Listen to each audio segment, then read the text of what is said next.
징집병 사망 시작되자 끓어오르는 러시아, 국내 자해 총기 사건도.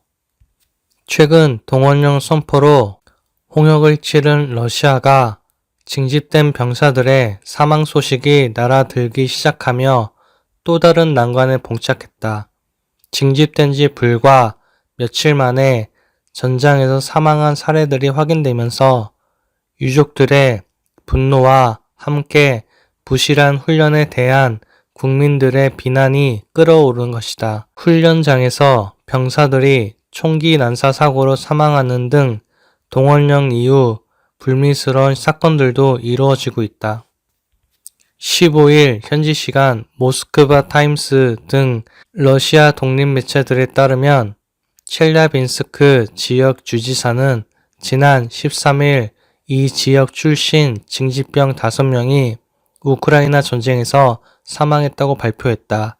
러시아 당국이 동원령으로 징집된 병사들의 사망을 공식 인정한 것은 이번이 처음이다. 블라디미르 푸틴 러시아 대통령은 우크라이나 전황이 악화되자 지난달 21일 전쟁 개시 이후 처음 동원령을 발표한 바 있다. 사망한 징집병들의 규모는 공식 확인된 것보다 훨씬 많을 것으로 추정된다. 이에 따라 사망 소식은 향후 계속 이어질 전망이다. 러시아 매체들은 지난 14일에는 크라스노 야르스크 출신 징집병 4명이 사망했다고 보도했다. 사망한 병사들 중에는 변호사나 공무원 출신도 있는 것으로 전해졌다. 당초 동원령 발령으로 악화됐던 러시아 내 여론은 징집병들의 사망 소식이 전해지자 다시 끓어오르고 있다. 특히 당국이 사망한 병사들의 인적 사항을 공개하지 않아 첼야빈스크나 크라스노야르크 지역 주민들은 자신들의 가족이 사망한 것은 아닌지 극심한 불안에 시달리고 있는 것으로 전해졌다. 징집병들에게 부실한 훈련이 이뤄진 정황도 대중들의 분노를 유발했다. 군 당국이 애초 징집 시 2개월가량의 훈련을 약속했으나 실제로는 열흘 만에 전장에 투입돼 사망한 사례들이 나왔기 때문이다. 러시아 국영 매체 RT의 나탈리아 로세바 부편집장은 모스크바시의 공무원이었던 알렉세이 마르티노프 28가 전투 경험이 전혀 없는 상태로 징집돼 불과 며칠 만에 최전선에 배치됐다는 사실을 지적하며 군 관계자들이 거짓말을 했다고 비판했다. 가디언 등 서방 언론들은 징집병들의 죽음이 러시아 내 반전 여론에 불을 지핀다면 우크라이나 전쟁의 또 다른 변곡점이 될 수 있다고 전망했다. 명분 없는 전쟁을 위해 국민들이 생명을 잃기까지 하는 상황이 부각될 수 있기 때문이다. 동원령 이후 러시아 군 내에서는 불미스러운 사건들이 잇따르고 있다. 최근 파르티잔스크에서는 러시아군 징집 장교가 울타리에 매달려 사망한 채 발견됐다. 훈련을 받던 징집병이 자해하거나 자살하는 사건도 보고되고 있는 것으로 전해졌다. 러시아와 우크라이나 접경 지역인 벨고로드의 러시아군 사격장에서는 이날 훈련 도중 총격 사건이 발생해 훈련병 11명이 사망하고 15명이 부상하는 사건이 발생했다. 총격을 가한 범인들이 훈련병인지 여부는 밝혀지지 않았다. 우크라이나 대통령실의 올렉시 아레스토비치 고문은 범인들이 타자키스탄 출신이며 종교 문제로 훈련병들과 언쟁을 벌이다 우발적으로 범행을 저지른 것이라고 주장했다. 러시아 국방부는 성명을 내고 우크라이나 특별 군사작전에 자발적으로 참여한 이들을 상대로 한 사격훈련 중 테러리스트들이 소형화기로 군인들에게 총격을 가했다고 밝혔다. 총격범들은 현장에서 사살됐다. 경찰, 징집대원, 모스크바 중심가에서 무더기 징집. 러시아 경찰과 강제 징집대원들이 모스크바 중심가 등을 순찰하며 예비군 동원령 대상 연령대의 노숙자와 직장인 등을 무더기 징집하고 있다는 외신 보도가 나왔다. 워싱턴 포스트 WP의 16일 현지 시간 보도에 따르면 러시아 경찰과 강제 징집 대원들이 이날 모스크바의 한 노숙자 쉼터에서 수십 명을 체포했고, 지난 13일 새벽에는 한 건설사가 기숙사에 들이닥쳐 노동자 200여 명을 끌고 갔다.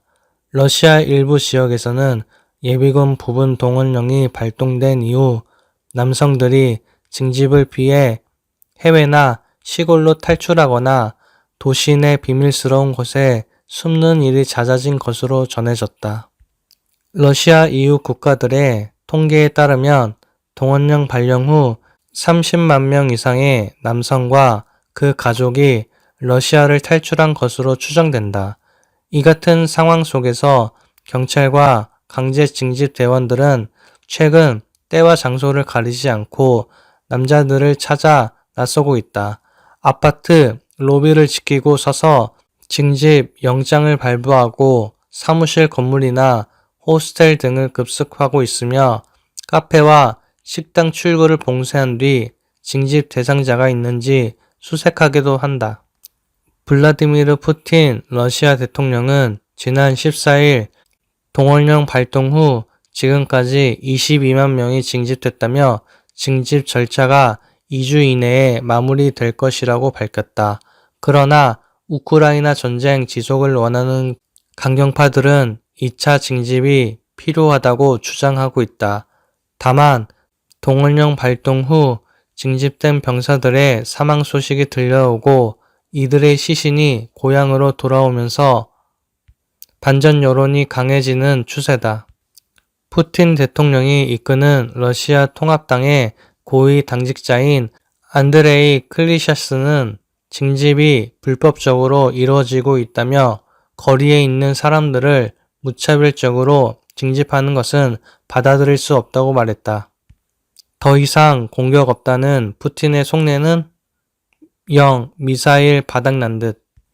러시아가 크렘대교 폭발에 따른 보복 공습으로 80여 발의 미사일을 한꺼번에 투하하면서 장거리 미사일의 재고량이 바닥났을 가능성이 크다는 분석이 나왔다. 뉴시스에 따르면 영국 국방부는 16일 현지 시간 1일 정보 분석 자료에서 러시아는 지난 10일 크림대교 폭발에 대한 보복 공습으로 우크라이나 80여 발 이상의 미사일을 집중 발사했다며 이렇게 분석했다고 가디언이 보도했다. 영국 국방부는 이번 대규모 공습으로 인해 러시아가 향후 그들이 원하는 장거리 타격 능력 저하의 결과를 가져왔다고 진단했다. 러시아 방위 산업 능력을 고려할 때 첨단 미사일의 추가 생산 속도가 미사일 소비 속도를 뒷받침하지 못할 것이라고 전망했다. 지난 8일 러시아 본토와 크림반도를 잇는 유일한 연결로인 크림대교 폭발이 발생 직후 블라디미르 푸틴 러시아 대통령은 크림대교 폭발은 우크라이나 특수부대가 배후인 테러 행위라고 규정했다. 러시아군은 이틀 뒤인 10일 우크라이나 수도 키이우를 비롯해 14개 도시에 84발 이상의 순항미사일을 발사, 우크라이나 전국 주요 기반 시설을 집중 파괴했다. 이 공습으로 최소 14명이 사망하고 97명 이상 부상당했다. AP통신은 러시아군이 해당 미사일 공습에 러시아의 지대공 방어 시스템 S-300의 요격 미사일을 공격용 지대지 미사일로 개조해 다량 투하한 것으로 판단하고 있다고 미 국방부 관리를 인용해 보도했다. 러시아가 우크라이나에 대한 보복을 위해 정확도가 떨어지는 것을 감수하고 값비싼 S-300 미사일에 잔여 물량을 집중 동원했다는 것이다. 푸틴 대통령이 지난 14일 카자흐스탄 수도 아스타나에서 진행된 제6차 아시아 교류 및 신뢰 구축 정상회의 CICA 기자회견에서 더 이상의 대규모 미사일 공격은 현재로선 불필요하다고 언급한 것도 미사일 재고량 부족을 의식한 것일 수 있다는 분석이 나온다.